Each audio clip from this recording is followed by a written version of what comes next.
What's good guys, Lewis here. Today we're continuing the series of my 4 favorite exercises, and today we're going to be covering my 4 favorite for your quads.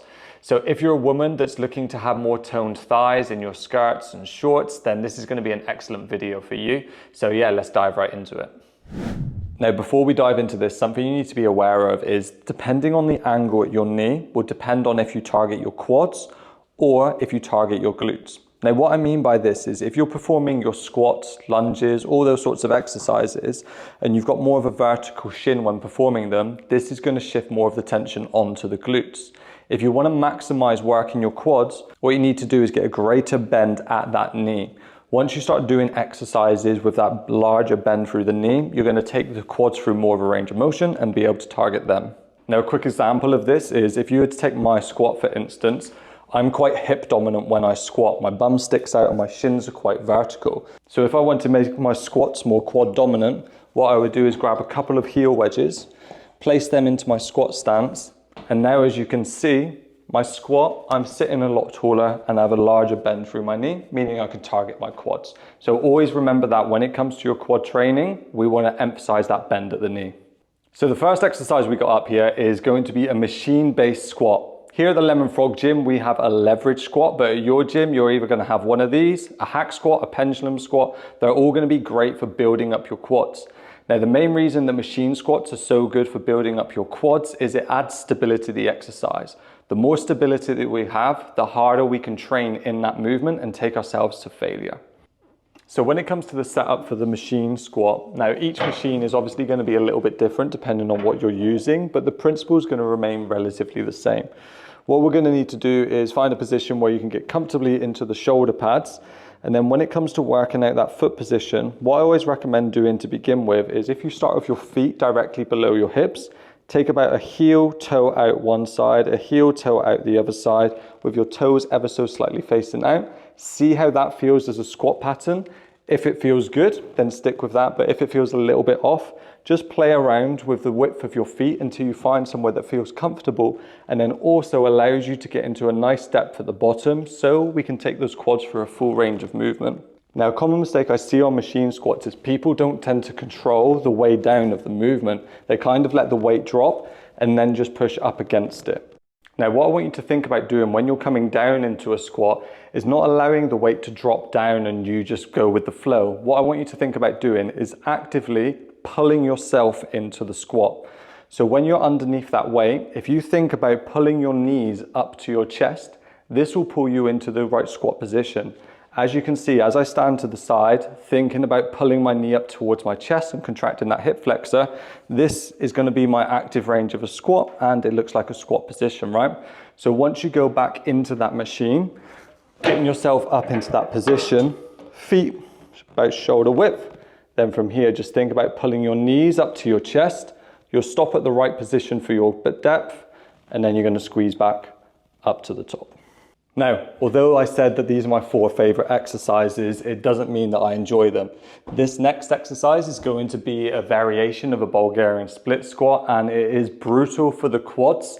So it's kind of that love-hate relationship sort of thing. So yeah, let's walk through how to set this up. So all you're going to need for this exercise is grab yourself a couple of dumbbells. You're going to grab a bumper plate to elevate your front foot. And this is going to be a front foot elevated split squat with a 1/4 repetition at the bottom. So what this is going to be good for is keeping as much tension as you can on the quads through the entire range of movement. So when it comes to getting set up in this position then, what we want to make sure is firstly, you're not stepping on a tightrope, okay? If your feet are on a line like you're on a tightrope, you're going to be very wobbly all over the place. And this is the biggest reason why I see people struggle with lunges. What we need to think about is having your feet more like you're stepping on train tracks, okay? From here, we've got more of a stable base. Next, what we need to do is make sure that your shoulders stay back nice and tall. If as you come down to the position, you lean forward, you're going to put more tension on the glutes and take it off of the quads. What we need to do is almost like we're leaning back, okay? So in this position here, my shoulder is directly in line with my back knee. Again, as soon as I start coming forward, that takes that tension off of the quads. So this is a really important part of this exercise. So what we're going to do is make sure that we keep the tension in that front foot all the way through, shoulders leaning back, and then just imagine you're coming up and down in the elevator. We're going to add a small quarter repetition to the bottom, push back up to the top, but just make sure that that knee doesn't come all the way back. As soon as I'm here, I can rest here and stand here pretty much all day. As soon as that knee stays directly over my ankle, I'm keeping all that tension in the front quad and it's never getting a rest. So from here, slowly control on the way down. Quarter rep at the bottom without bouncing, so making sure it's nice and controlled. We don't want to see a drop and a bounce like this that's uncontrolled. Then from here, we can get that full stretch through the quads, slow control quarter rep, and then drive back up to that top position. Okay, next up, we're moving on to the leg extensions. Now, the first two exercises that we've done are compound exercises, so they're not isolating your quads, they're going to be working other muscles at the same time. Whereas the leg extensions, we can fully isolate that quad and also work it in a shortened range of motion. So this is going to be really good for helping you define and develop your quads.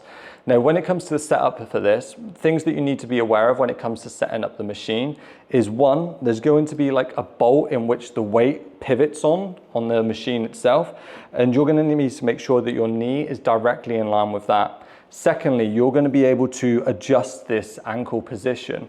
What we want to do is make sure that that foam cushion is sat like just above your foot. We don't want it too high and we don't want it on the foot. Otherwise, we're going to struggle to maximize the quads as much as we can. Next, what we want to do is make sure that you use the handles that your machine's going to come with. Again, this machine's a little bit different to what you'll have, but the principle remains the same. So you're going to have some handles here on the side and you want to make sure that you grip them as tight as you can. I can't tell you how many times I see someone doing a leg extension and not holding on, and because of that, they're not able to lift as much weight as possible, and therefore they're not able to develop their quads as much as they can. So when we get into position, make sure that you really pull yourself into the machine. This is going to allow you to have more control through the exercise, get a good pause at the top, and then also control the movement on the way down as well. So for this exercise, what I want you to think about doing is to contract it and get the weight up. I want you to think about driving the back of your leg into this cushion.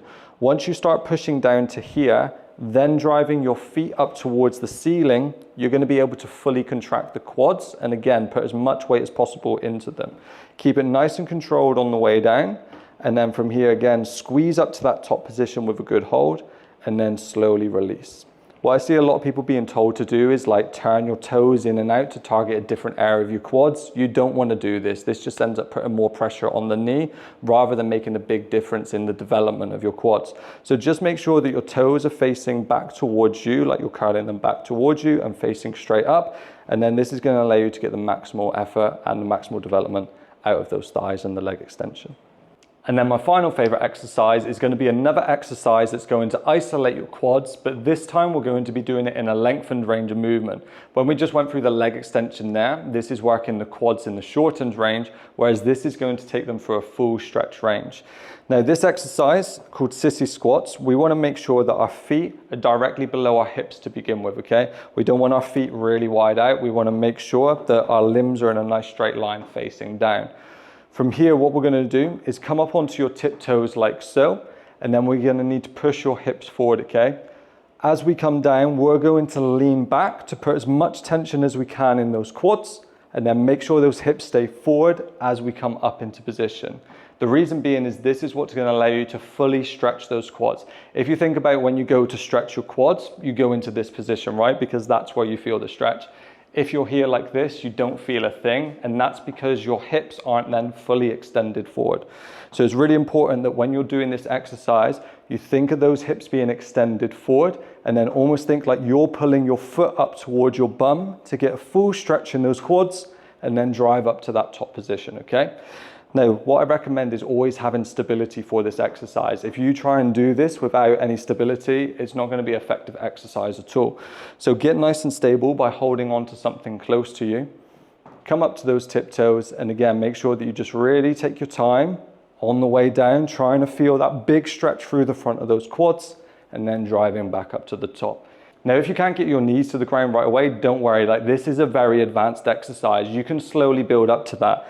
If for right now, when it comes to doing the exercise, you can only say, let's get from here to here, that's okay. Like, you can build up from that.